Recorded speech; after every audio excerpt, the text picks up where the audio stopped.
Hello and welcome, everyone. My name is Wayne St. Amand, and I'm the Chief Marketing Officer at Allego. I am truly excited to welcome you to today's webinar, The Sales Employee Experience Driving Collaboration, Community, and Outcomes. I want to let you know that this presentation is being recorded today, and an on-demand version of that recording will be emailed out to you in the next day or so. We've also reserved time at the end of today's program for question and answer. So you may submit questions through the questions tab of the GoToWebinar interface. And you can do that at any time. As inspiration strikes, definitely send us your questions, and we're going to get to as many of those questions as possible prior to the end of the webinar. One thing to note is that for attending today's webinar, those of you that provided a valid US mailing address will also receive a free copy of our new book just published called Mastering Virtual Selling, Orchestrating Sales Success, written by two of Allego's co-founders, Yu-Chun Lee and Mark Magnacca, along with sales guru Tony Geary. If you didn't provide your address earlier, you may do so now through the questions tab of GoToWebinar, and we'll be sure to mail you a copy.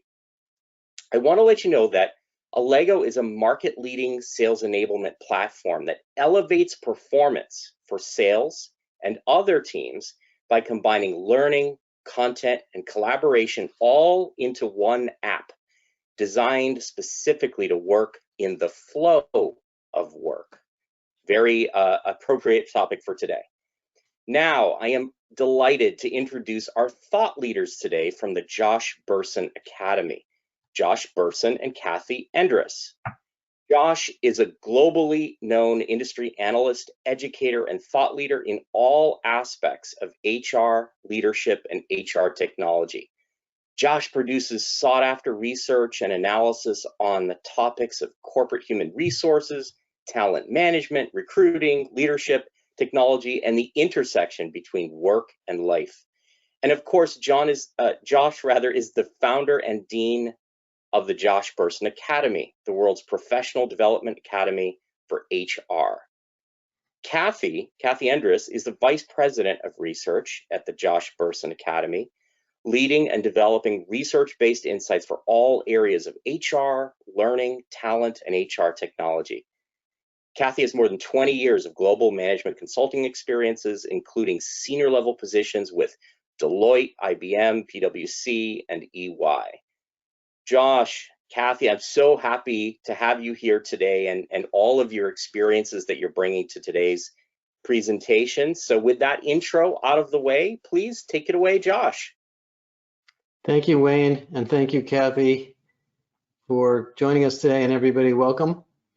The sales employee experience is a very, very special, important thing because, of course, when salespeople are well cared for, the company grows. When they're not cared for, the company doesn't grow. So all of you in sales and sales enablement are really in a very pivotal role. What Kathy and I do is we really look across the entire employee experience in all roles, including frontline, blue-collar workers, manufacturing workers, leaders, senior executives. So we're going to give you some information on the whole story, and then we'll talk about sales in particular. Kathy just finished a massive study of this, and I'll have her talk about it in a few minutes. And, from our standpoint, the context for employee experience is really the changes that we've all been through as companies, as business people, and as an economy. And I think it goes back to 2008. If you remember, it seems like a long time ago, it was 14 years ago. We've been through a tremendous amount of digital transformation. The number of digital tools in sales is just proliferating rapidly. It's actually insane to me how much salespeople have access to now. Part-time gig contract workers, people working remotely, people authoring content and sharing it without waiting for the training department to build everything. And then, of course, we had the pandemic. And let's take all of that and do it from home, or do it from remote, or do it from a car, or do it from a hotel room, or do it from someplace else. and try to maintain the experience, which of course affected all of your customers too. All of your customers that you sell to are going through the same thing. And now we're in a point where we basically have an economic boom, and most of you work in companies, I would imagine, we'll find out in a few minutes, that are hiring. In fact, the job market in the United States is about as dynamic and competitive as I've ever seen it. There are more than 14 million jobs open in the US. For those of you that are in the US, there are only 155 million people working. So that's almost 1 in 10 jobs. Basically 1 in 11 or so jobs are open, which is bizarre. Many of them are frontline jobs, but sales is huge, as you know, because when the economy grows, every company wants to have more salespeople. So you can see retail sales down there, supervisors of retail sales and other sales related activities are very highly rated in jobs. And for those of you that are in the HR function or the training function or maybe in sales enablement, you're also looking at a workforce that feels extremely empowered. You know, there's a statistic in the Bureau of Labor Statistics called the quit rate. And the quit rate is the percentage of the workforce that voluntarily leaves their jobs each month. So the federal government monitors that through surveys. And in August of this year, about 3% of the workforce voluntarily quit. That also happened in April. If you multiply that by 12, that's more than 30%. That means almost a third of the entire US workforce is going to voluntarily leave their jobs in 1 year. And by the way, 2/3 of them do not have another position yet. So there is an enormous a sense of agency in the workforce. And if you're not taking good care of people, you know, they may not stick around, and to say nothing of productivity, and we'll talk about that in a minute. So let's get a sense of who's out there first. We're going to open this poll, and you let us know which function you're in. Sales and marketing directly, sales enablement, sales training, organizational development, L&D, HR, or something else. And I don't know what something else might be, but we'll just take a guess. Could be business people, right? I guess. Yeah. The rest of the normal business people who don't do the kind of stuff we do all day. Exactly. So whenever you guys are ready, we'll look at the answer here.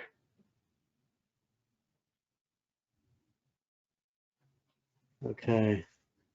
Can you guys see the result? I don't see it. Do I need to do anything to show it? Oh, I see it, Josh. Okay, I don't see it. Yeah, so we had 38% in sales and marketing, that's the highest, 23% sales enablement, 23% in OD or learning, 9% in HR, and 8% something else. So I guess there were something else people too. Okay, so there's a lot of you are salespeople directly. Yeah. Well, so this will be pretty good education for you. So one of the things that Kathy did with us, you know, we've been through a lot of research for the last 2 years, and you know, what we basically found is that during times of stress and uncertainty, like we've been through the last couple of years, focusing on people is really, really important. I would say it's always important, but it's particularly been important lately. What we found is that the companies that have adapted and grown during the pandemic, you know, which is now becoming proven in the Wall Street Journal with lots of stories, really did 3 things. They took care of their employees, health, well-being, and all sorts of things around that I'll show you. They transformed their companies through adapting to the climate and the experience that their customers demanded, and they transformed their business processes internally. And you know, if you think about these 3 things before the pandemic, and if those of you who work for big companies, they were difficult things to do. Most companies went through transformations maybe once a decade. They certainly didn't do it every year. And they would hire a consulting firm, and there would be a big project, and it would take a long time. This is now happening in real time. And so what's going on in the employee experience market is exactly the same thing. We can't think about employees once a year, set in place an operating model, and leave it and come back to it a year later. things happen too fast, especially when the economy is growing and your team is growing. And the design issues in the HR domain used to be very slow. In fact, a lot of the employee surveys and design strategies come from industrial engineering, when you would hire an engineer who would look at your workforce. The very original one of these was Frederick Taylor, who's very well known for doing time and motion studies in the steel industry. And they literally measured how much weight a steel worker could carry from place to place in the steel plant, and decided that the optimum weight was 60 pounds. Higher than that, they would hurt themselves. Lower than that, they would lose productivity. And in the 20s and 30s, we discovered that actually there's a psychology to this. It isn't just how strong you are, it's also how you feel and how well you get along with people. So we started doing engagement surveys, which then led to feedback surveys, and tools like Allego can do this, where you get lots and lots of feedback from employees to design. And so what you're really in now, if you're in sales enablement or in sales leadership or in HR, is really in a paradigm of design. How do we design the sales employee experience so that it's really optimized for that role? It's not the same as an employee experience for an engineer or a scientist or, you know, maybe a retail worker. It's very different. Salespeople have totally different needs, and that's really the strength of this. And, you know, we found in the research that we did that it's really a two-dimensional problem. There's the problem of the programs and experiences you design on the vertical, and those are kind of listed by Maslow's hierarchy. At the bottom are basic things like, you know, do I feel safe coming to work? Am I going to get sick here? Am I getting paid fairly? Is this an inclusive workplace? Do I have a future in this company? Do I like my manager? Is the company collaborative? Will people help me? Do I feel included? Do I even feel related to what this company is trying to do? That's all these things in the vertical. And then in the horizontal, the different functional owners of the things that happen at work and how they come together. And I think for a lot of companies, having been in sales and managed sales functions, the sales team tends to have its own little group. You oftentimes you have your own training function, sometimes you have your own IT people, you certainly have a lot of your own systems. And so EX, or employee experience, is really all about bringing these two things together in this multidimensional puzzle. And then enlisting the help of HR or IT or facilities or other people in the company to help you. So let's get a sense of where your company is on this domain. We'll do the second poll. Where is your company relative to priorities of employee experience? Is it a clear C-suite priority? Does the CEO or CFO or CHRO or Chief Revenue Officer think about this? Is it an owned by the support functions of your company? Is it an important but not a high priority? Is it a non-important priority? Is it not important at all? Or whatever else number 6 might be. We'll be curious to hear where you guys are. For those of you that are in HR, I would venture to say you've been talking about it for the last 2 years nonstop. But for those of you that are not in HR, you may or may not have been thinking about it in this holistic way. Kathy, you're gonna have to read the answers to me since I'm not seeing them. Yeah, I'll see it. Yeah, I'll read it out. So we had 35% critically important, a C-suite priority, 41% very important, a high priority, 8% important, a priority for HR and IT, 12% somewhat important, and only 4% not important. So seems to be like very high and high together. You guys are definitely, so everybody here gets it. So good. We don't have to debate that. You know, of the many things that Kathy's research discovered, and we'll talk about the findings in a minute, one of the things that comes up is that this is an inconsistent solution.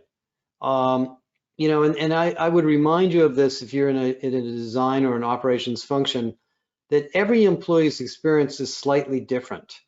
We have different jobs, different roles, different locations, different commute time, different office, different manager. So regardless of how well you design the solution, you buy a Lego, you have all these great tools, this is an iterative process. And in fact, one of the most important changes that's happened in business during the pandemic, and I think this is a massively transformational thing, is companies are not trying to design the perfect solution quite so much. Rather, design something that can be iteratively improved over time. And in employee experience, most companies start with some very generic things. They create an employee portal. There might be a chatbot and an HR business partner, and then there's, of course, a bunch of training. And then as time moves on, you realize the people in this country, in this city, need this kind of help. The people calling on these kind of clients need this kind of help. And it becomes more sophisticated as it progresses. And this is why, by the way, line managers are so important. As you'll see in the research, no matter how hard you try to design this, at a staff level, most of the EX, or much of it, is delivered at the manager or supervisor level. Now, what we did in the research, and this is, I'm going to give Kathy credit for this, we developed a model which we call the Irresistible Organization. For those of you that are interested in it, we'll send you a link to this research report. It's a 100-page study. You can read all about this. But there are about 80 or 90 things that we looked at, all of which, if you read them, look like good things to do. I think if you look at these 6 times 4, 24 things here, there's probably nothing you wouldn't agree with as important. There's the job, the work, management, the workplace, the work environment, the sense of health and safety and well-being, the ability to grow and learn and evolve your career, and then your sense of trust and belonging and alignment with the organization's mission. But what we found is actually there's certain things that matter a lot more than others. What we did in this research is we surveyed actually more than 1,000 companies and asked them to compare their levels of sophistication or focus in these, there's actually 80 areas. And then we looked at 3 outcomes: their financial performance, revenue growth, profitability, their human capital performance, their retention, engagement, and maybe Glassdoor measures. And third, their growth and innovation. Are they pioneers? Are they market leaders? Are they innovative companies? Because some companies choose to be innovative and not profitable at different points in time. And what we found is that the dark blue things are mostly about culture and trust and leadership communication and a sense of belonging. And I know this is true particularly with salespeople. I actually have 2 kids that are salespeople. I have been in sales. My mother was in sales. So I don't claim to be an expert, but I've certainly been around it a lot. Salespeople have very difficult, very challenging, sometimes very high stress jobs. They're very, very accountable. It's easy to measure when they're successful or not successful. And they want to feel supported. They want to feel that they have a sense of energy about the company, that the leadership cares about them, that when they need help, they will get it, and that whatever their differences are, they will be accommodated in the organization. So that's the dark blue. The second level, that is the next level of importance, but also very important, has to do with growth, opportunities to learn, opportunities to get new assignments, maybe new accounts, new territories, to be rewarded and recognized. And I don't mean just money. I mean, obviously money makes a big difference to salespeople, but frankly, so does personal recognition. Goes a long, long way. We did a research study on recognition many years ago, and we found that high recognition companies have 70% lower voluntary turnover than those that don't thank people. And I'm not talking about just giving people checks when they close deals. I'm talking about just being appreciative of what people do. And that gets to management development and teams. One of the things that is very common in all disciplines of business, and particularly in sales, is the great salesperson gets promoted to be the great sales manager. And of course, that person suddenly finds out that managing a sales team is not the same as being a salesperson, and there's all sorts of things they may or may not have realized about the managerial role. So focusing on developing leaders is a huge part of the EX. And then if you look at the third and fourth levels down, you know, creating a sense of safety, creating a sense of empowerment, giving people clear goals. I mean, that kind of goes without saying in sales. I mean, in some jobs, it's very unclear what your goals are, but in sales, they're usually very clear. And giving people time to rest. And I think in sales, that's a particularly interesting problem because most salespeople have almost an unlimited opportunity to perform. So there is a tendency for salespeople to have to learn how to manage their time and their energy well. So this, you know, should give you a little bit of insights into what the research shows. We also found, interestingly enough, that pay has less, you know, return than you think. And I'll let Kathy talk about this. Kathy, why don't you tell everybody a little bit of what we learned about pay, because I think it's interesting. Yeah, that was an interesting insight and a little bit surprising when we looked at 2 different pay practices in these 83 practices that we measured. One of them was about absolute pay, so do you get above average pay and reward systems, and the other one was about making pay and rewards and recognition fair and equitable. And the fair and equitable one was when we ranked all these 83 practices by their impact on outcomes, it was number 6, so very high up. Fair and equitable pay, very, very important. The absolute pay amount was number 72, so not all that important. So what that tells us is people don't really join your company. They might join your company because you pay them a lot, but they might not do their best work. They might not be engaged. They might not do the best sales outcomes and have the best experience just because you pay them a lot. So that was interesting and exciting to see. I'll bet if we did it for salespeople, it wouldn't be quite so low for total pay, but it shows you the variation is so high. So yeah.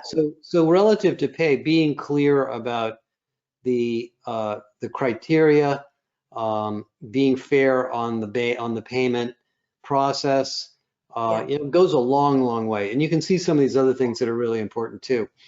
Now, you know, one of the interesting things about the kind of work we do is we get a lot of data and we look at a lot of companies in a lot of situations.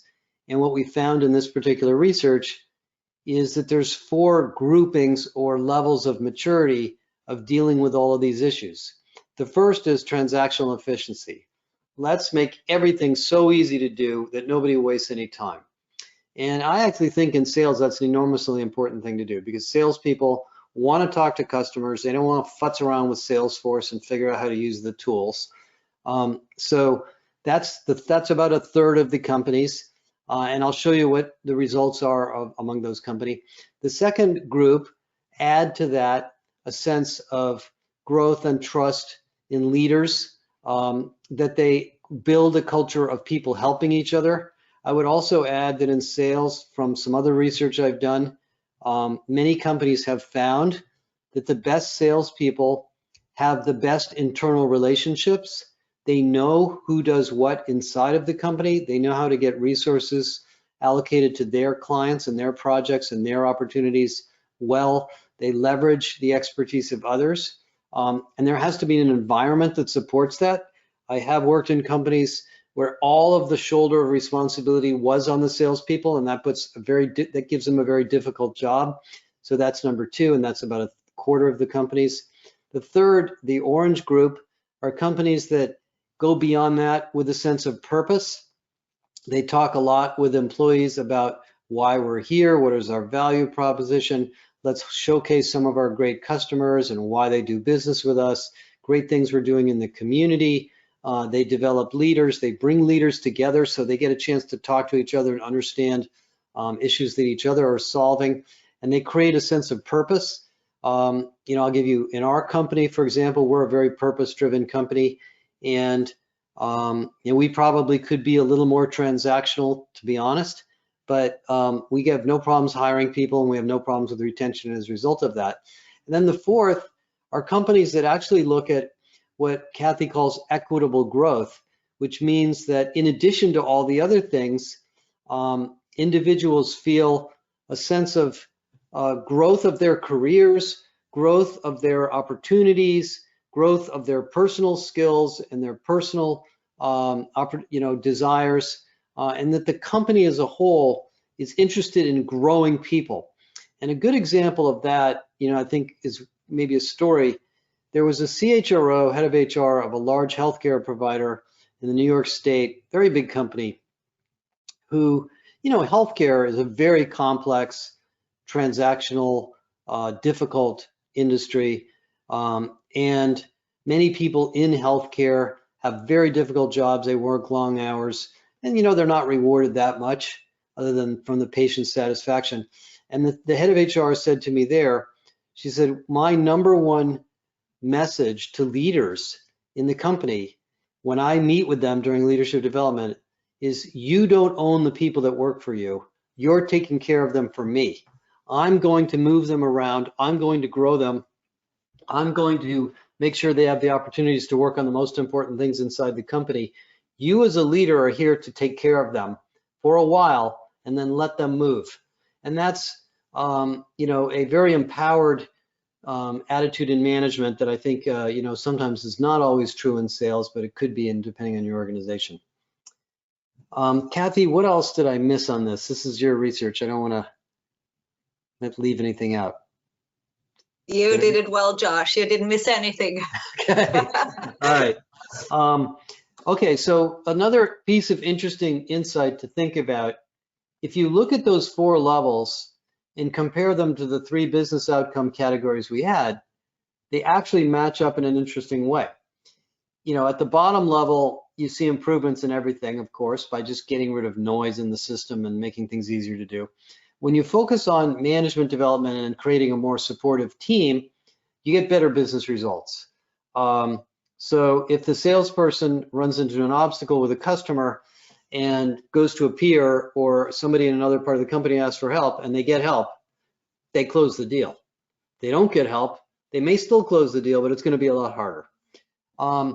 In the orange level, where you focus on sort of purpose and mission and inclusion, people stay longer. You get better retention, you get better engagement.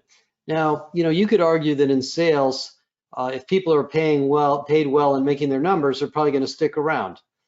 There's certain truth to that, of course, but I'll tell you what tends to happen in sales organizations, amongst my experience, is that when the job gets harder, or there's a new competitor that's a little bit better than you are, or the company is struggling, the salespeople are oftentimes the first ones to leave. They have no problems finding opportunities. So that orange thing is more important in sales than you might realize. It really does help people stick around during the tough times and ride it out until the turnaround comes. And then, of course, at the 4th level, where we focus on growth and opportunity and transparency, people are more creative. A special deal, a special approach to a client, doing a trade swap or a pricing promotion or something that a salesperson might come up with. A lot of companies would say, nope, we don't do that, don't even ask. Well, that's not a level 4 company. And so, as you can see, when you get to that level of creativity, you get benefits there. By the way, any of you that want to really understand how this model works, we have an assessment you can go through as a team, and you can actually, take it in 15 or 20 minutes, and you'll get plotted on this chart, and you'll see where you are and where your company compares to peers. I don't have to waste a lot of time on this, but the research very, very clearly shows that companies that take good care of their people are outperforming other companies. One of the examples, if you look at the airline industry, you can find this in every industry, but if you look at the airline industry, the only airline that has been profitable virtually every year, with the exception of 1 year, is Southwest Airlines. I mean, most airlines have had years of losses at various points in time. And you can look at the people practices at Southwest, and we know a fair amount about them, and they're outstandingly different than the other airlines. Now, they've got their problems just like everybody else. But they, for example, in the Southwest plane, the team that runs that plane, the flight attendant and the pilots, own that plane. It's their business. They can make an enormous number of decisions themselves to give those people a sense of empowerment and ownership in that company. And that's the reason the planes fly on time, and that's the reason you get such a great experience there, and that's the reason the company makes money. So there's all sorts of examples of that from industry to industry. Now, getting into Allego a little bit and talking about tech, you know, one of the big challenges in the workforce and in HR and life in general, to be honest, is technology. And HR technology, for those of you that are involved in it, is enormously complex and many, many tools. What's been happening the last 2 or 3 years is a big shift away from traditional payroll-oriented systems to systems that really operate in the flow of work. And I think if you look at Allego, and the reason that Allego is such a great company is they've basically done this. Allego has taken a traditional domain, which you might consider to be training automation or training management or training platforms or training technology, and really built out a whole new experience designed for the real issues and employee experience needs of salespeople. And there are a lot of salespeople. So this is really a trend in technology to build much more specialized solutions for work groups that need special things. Another part of the new world is what we call the creator economy. I'm sure most of you are familiar with TikTok or YouTube or Instagram or you know, a whole variety of other tools shown here. These are some of the most highly valued stocks in the market. These are companies that have grown at virtually exponential rates, just like this curve. And the reason they've done that is that even though a lot of them are advertising driven, is they empower people to build and share content of their own. And in the sales environment, that's another opportunity that Allego brings, is allowing salespeople to share information with each other. Some of the most interesting and really impactful sales training experiences I've looked at as an analyst are ones where companies ask a team of salespeople each to build like a 5-minute video on their best pitch to a customer, and then they vote on each other's videos and figure out which one was the best. And sure enough, that person is one of the best salespeople, hitting their numbers out of the park, and everybody wants to copy what they said. No training manager would ever come up with quite that same story on their own. So this is a big part of the new world of technology, is enabling your team to share information with each other in a productive way, you know, recommended by AI. And so that's, you know, another really interesting thing going on here. Okay, so let me shift over and talk about sales in particular. Kathy, why don't you take over now and talk a little bit about the sales experience and talk about the research you've done, and I'll click through the slides. That sounds great. Yeah, thank you. So let's move to the next slide. So no surprise to any of you, of course, that salespeople are very, very busy. Of course, they have a ton of different tools and different systems and different areas that they have to constantly juggle. So as we found out, and I think no surprise again to you, sales people have very different needs in terms of their experience than maybe like a software engineer or something like that. So we wanted to hear from you again, I think, for our third poll, and we want to bring that up first. Before we talk a little bit more what we saw in the research, what's the biggest challenge that you see in sales enablement today? Is it about hybrid or remote selling, so working in this new remote and hybrid selling environment? Is it bringing new salespeople on board, so kind of an onboarding challenge? Is it for salespeople to get information timely and in a timely way?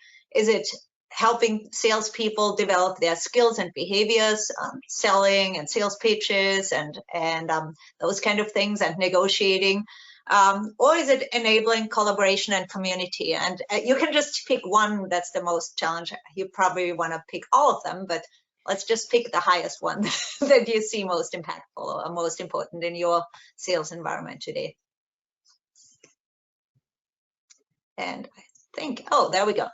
All right, so the highest by far, 51% of you said developing sales skills and behaviors. Then the next one is remote hybrid selling. Then the next one, getting information to salespeople in timely manner, and enabling collaboration and community, and then onboarding salespeople. So all of them are kind of important, but the most important and hardest to do for you is developing sales skills and behaviors. Well, let's look at what we found when we talked with a number, like 3 different companies, how they are using Allego, but then also how they're empowering their salespeople to actually do all these things. Great. So yeah, we already talked about how salespeople are different. Of course, they're strapped for time. Josh talked a lot about how they're tribal and competitive and want to be connected to the mission and the purpose, and they need information really fast. So let's move to the next slide, Josh.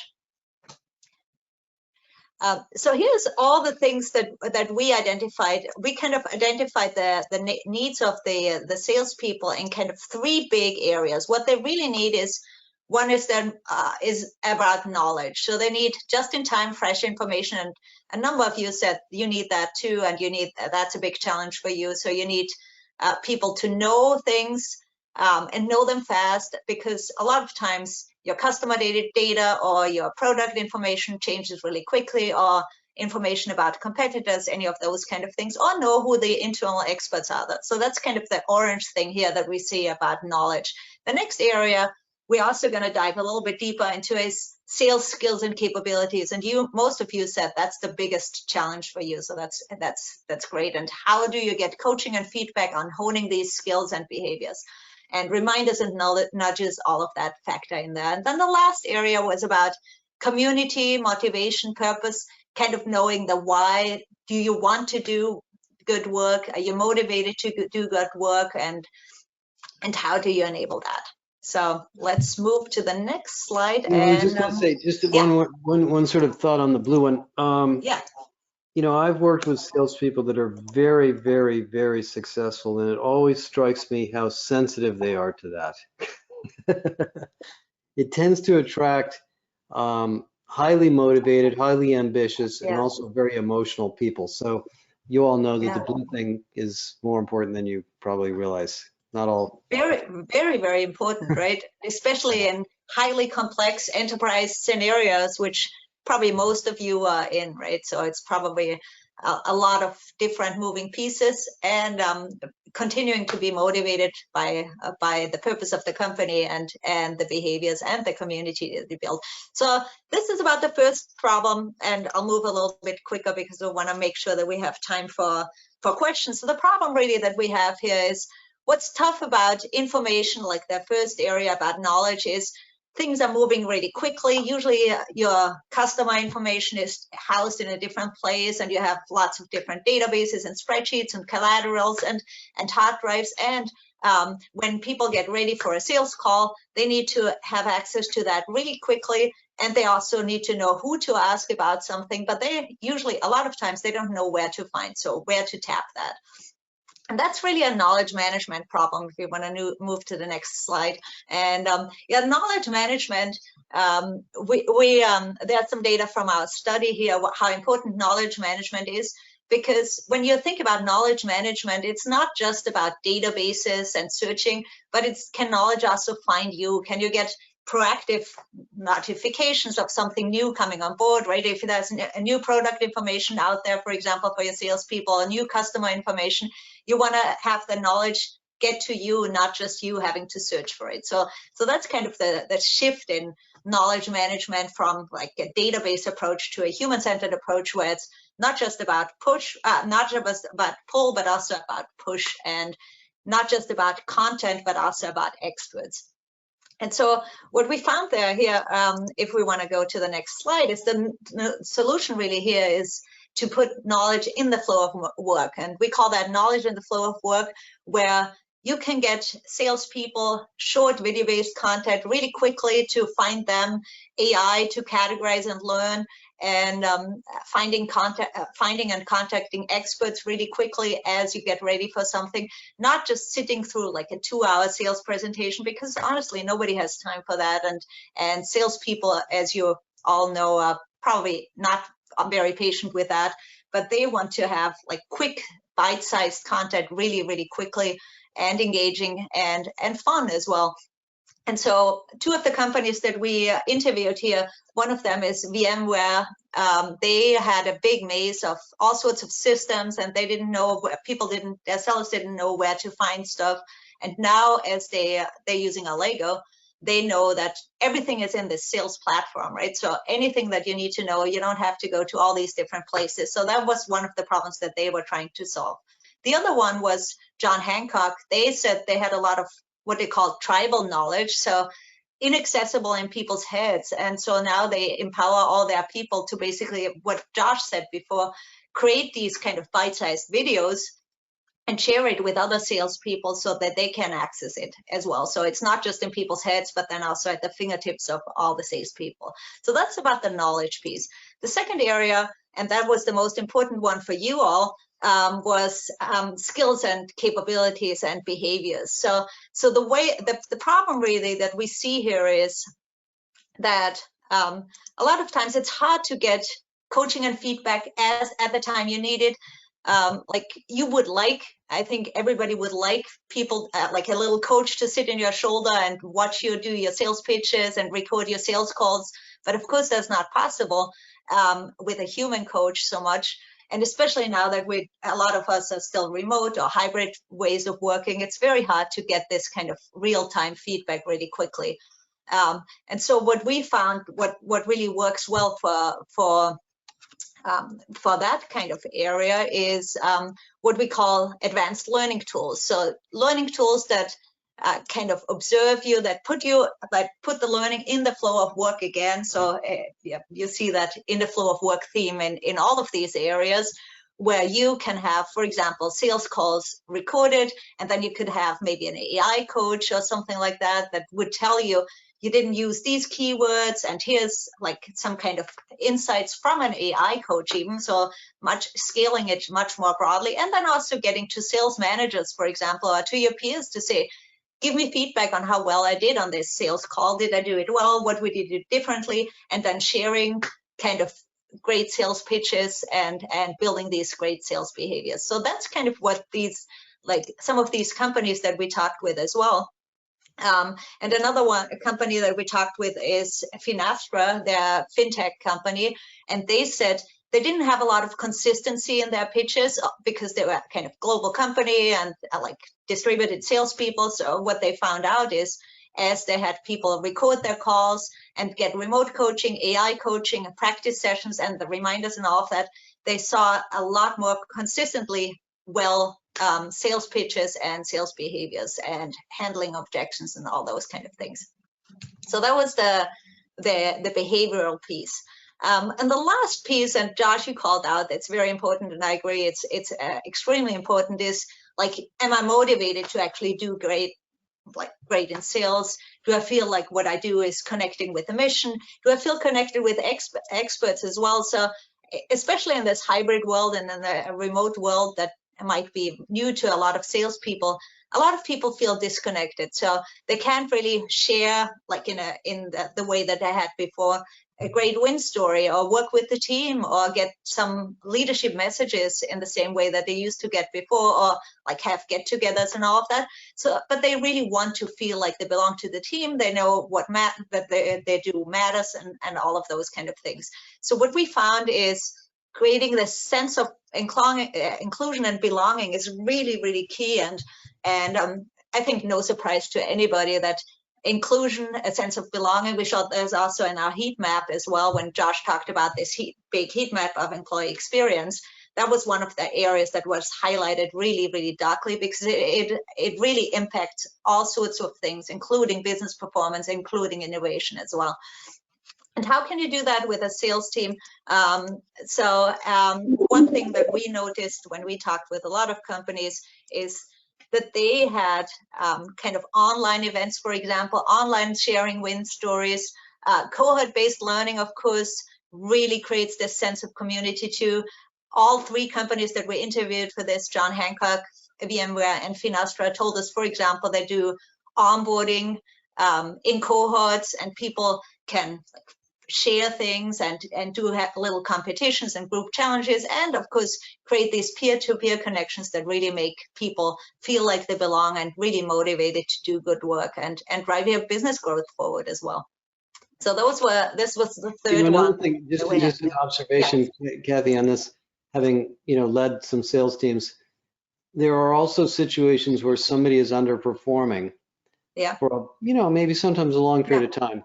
It might be their territory, and it might be the client is just going through their own business cycle, whatever.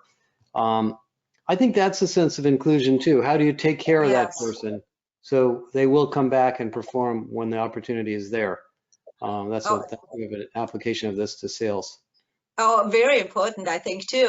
And the more you can help people help each other, right? This culture of help actually was one of the things we didn't really talk a lot about, but that was another thing that we found actually is the most impactful employee experience practice of all, is creating a culture of help. And you mentioned that now too, Josh. How can you help an underperforming team member maybe that have all sorts of things maybe going on, get better and continue to contribute to the team as well? So, and that creates that sense of belonging, absolutely, rather than saying, well, you're not doing so well, so forget you, kind of thing.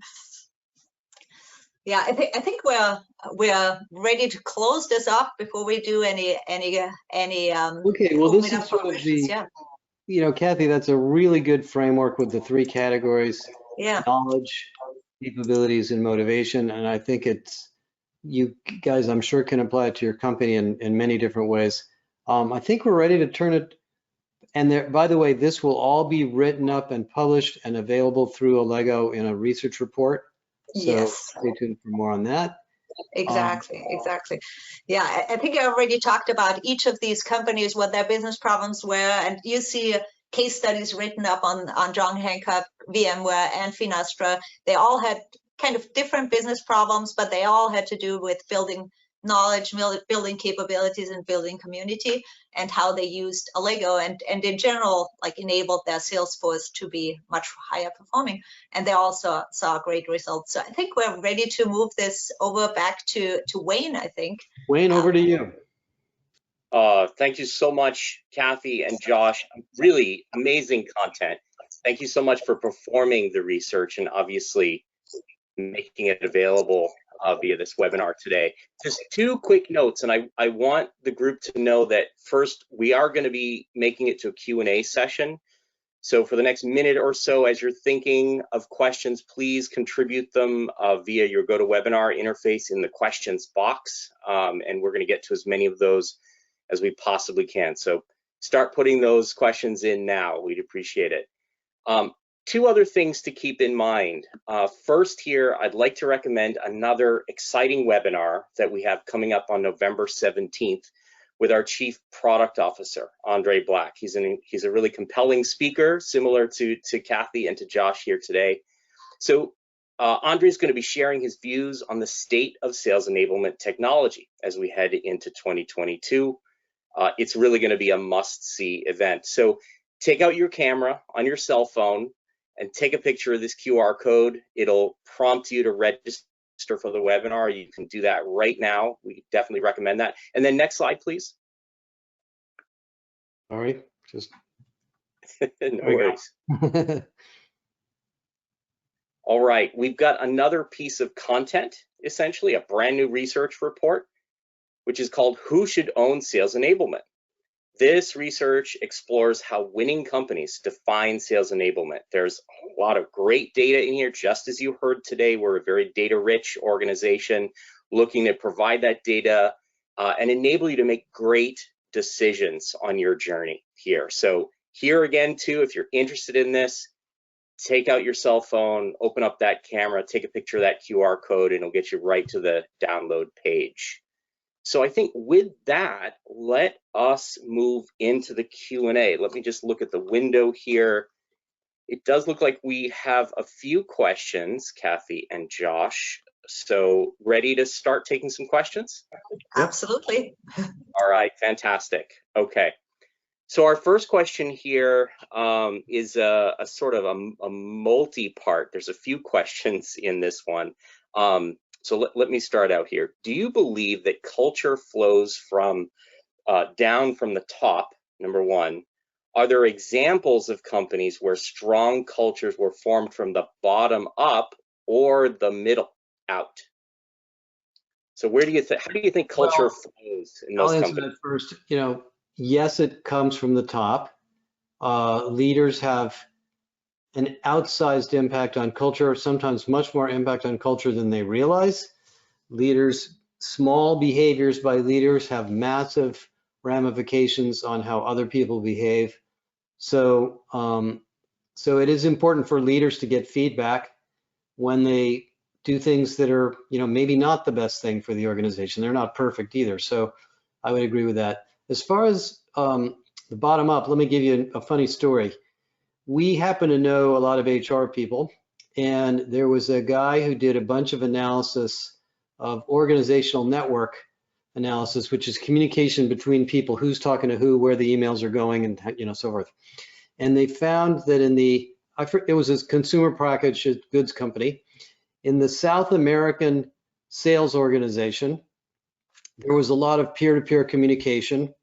In the North American sales organization, there was a lot of peer-to-manager communication, completely different. You could see it in the network, that the people in South America were doing a lot more talking to each other, and the people in the US were doing a lot more back and forth with their managers. And he said it wasn't hard to figure out why this was. We have a very top-down culture in the US, and we have a very bottom-up culture in South America. So they did a bunch of analysis of productivity, sales per salesperson, sales per dollar spent on commissions, and so forth. And it turned out the South American business was 30 to 40% more productive than the North American business. So he went back to the head of HR and said, look, I'm not here to tell you how to run sales. We probably ought to tell those guys that the culture in the US is not working as well as the culture in South America.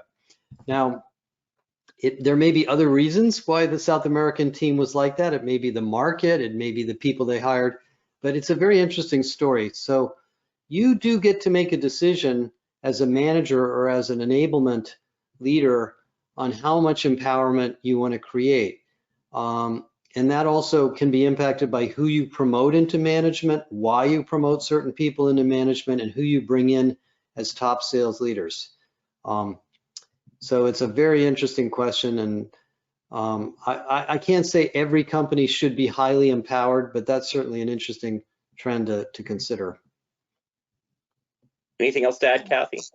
Yeah, I mean, I love this question. I could probably talk about culture and experience for like hours, but I think I totally agree with everything Josh said, and I love this story. I think just one other thing is like, I'm a big believer that culture is an outcome, not something that you can really create head on. So creating culture through the experience that people have, because the experience that people have, including, of course, how leaders behave, is an experience too, will shape your culture. So I think it's always a little bit tough to say we want to just create the culture directly. You got to create the experience that people have, including leadership communication and all of those kind of things. And that in concert creates your culture. Yeah, great, really great. It's a little bit bottom up and top down as well. Yeah, makes sense. So this next question that we've received is, I could see it potentially being related to sales, but also really any department, given the world we live in here, kind of mid-pandemic. So here's the question. Do you see virtual or hybrid onboarding training as a permanent competency companies will need to adopt? Yeah. Well, I mean, yes, I think so. I think it's a good paradigm to optimize. You will not always need it all the time, but you will use it regularly even after the pandemic is over.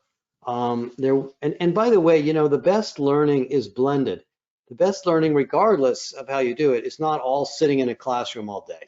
People don't learn that much that way. There's only so much they can absorb. Give them something to do before, give them something to do after, give them something to do in between. So yes, I think you should optimize your sales enablement and sales training around self-study, remote, plus people are on the car or they're traveling to clients anyway. So yes, I don't think you should try to pretend like it's not going to be necessary in the future. Yeah, I totally agree because who was it, like a big tech company here in the Silicon Valley that we talked about their onboarding, and they said we had to do onboarding virtually in the pandemic, and now it worked so well that we're actually going to keep it virtual indefinitely, even if people are in the same place, because it just works extremely well. It works really well because if you have just one person remotely, the temptation is high that you'll do it in person and the poor person has to call in for like 3 days, which is of course terrible. So they said it's much more inclusive for us as well. You know, another benefit of thinking about onboarding remotely is it will force you to create learning objects that can be accessed in smaller chunks so people can go back and find them later. You know, if I was half asleep during the onboarding day, because I was just having a bad day that day, I'd like to watch a replay. If I can't find it, I'm done. Yeah, no, we agree. All right, here's another interesting question related to proving how things work. So what metrics do you show the board versus your leadership team versus, say, your sales and marketing teams, all with regard to the effectiveness and ROI of sales enablement? You could say sales training, sales enablement, kind of your term here. That's a really good question. I think there's, you know, I wrote a book on training measurement, so I have thought about this a lot over the years. And Kathy, let me try to answer first, and I'll turn it over to you. I think there's 3 types of measures. The first is how quickly are people hitting their numbers? Everybody wants that number. The salesperson wants it, the sales manager, the sales executives, the heads of HR, the CFO, the CEO, everybody wants that. And that number is extremely important because it will teach you things about why this group is outperforming that group, why this person is outperforming that person, without judging the person. The second is retention and engagement. If you have a high turnover sales organization, it doesn't matter if they're hitting their numbers, you're losing a lot of money. You're hiring, you're staffing, you're spending money on recruiting fees, you're training people, your customers are unhappy because they're seeing a lot of turnover and churn. That's an extremely expensive thing that isn't reflected in the revenue attainment numbers. So that would be, to me, number 2. And that's something that the HR people are probably monitoring. And you as a sales enablement person should consider it to be part of your job.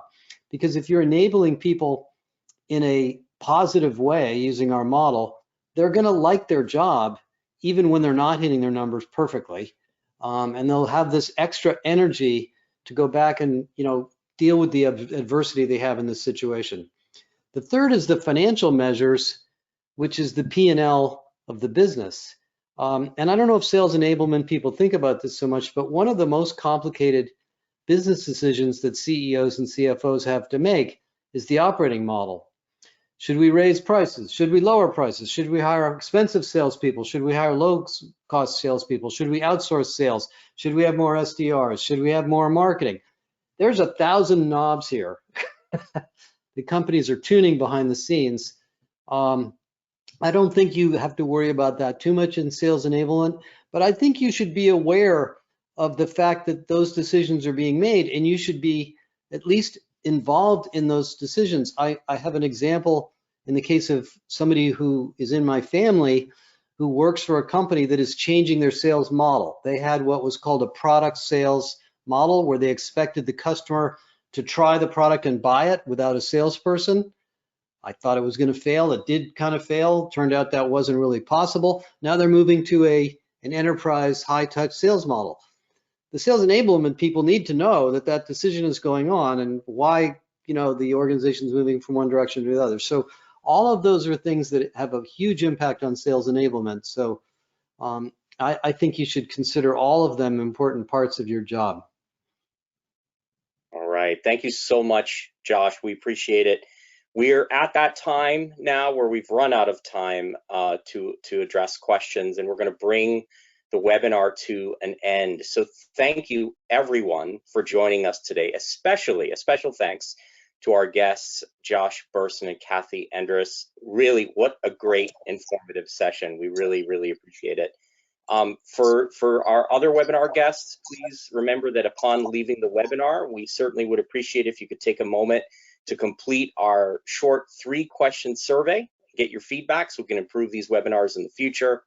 And just as a reminder, we will send out the on-demand recording within a day or two for you to rewatch and share. So everyone, thanks again. This concludes today's webinar. Enjoy the rest of your day. Thank you. Thanks, Wayne.